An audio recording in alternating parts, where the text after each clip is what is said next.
Step 2 of the Math Enhanced lesson is to assess students' math awareness. We already know that there's going to be a certain math concept that students need to perform to do reasonably well on the final assessment for this lesson. What we want to do in step 2 is spend a little bit of time figuring out where students are as it relates to that math. We want to find out, do they remember learning this concept in their math class? Do they remember it from a previous CTE class?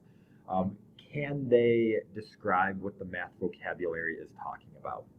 This step will be used a little bit to see who really does not remember any of this from math class, and then who's maybe a little bit further along, so that when we get to the independent practice, you may know a little bit about who will need additional support.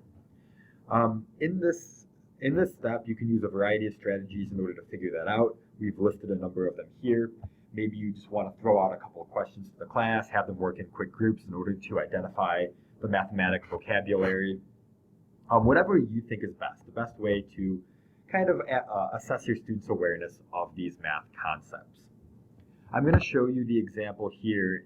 This is the sample lesson plan that I loaded to the resource folder. I'm still talking about the stair layout and construction. You see in step 2, in assessing the students' math awareness, that the teacher was just asking the students to take out a sheet of paper and write out for them what they knew about rise, run, or slope, the concepts that they were going to have to apply to the slope of a staircase. So you see here the students will be doing their little free write. The students will then, they'll probably have a discussion and just kind of talk about what the prior knowledge they have is about that math concept. At this point, I hope it's becoming clear that these steps are not terribly daunting. Step 1, just simply introducing what the lesson was, and now in step 2, we're going to take a couple of minutes and find out which of our students can remember this vocabulary and can remember these concepts from a previous experience. This should not take terribly long, and then before you know it, we're going to be into step 3, actually performing some of the math that we need to be successful.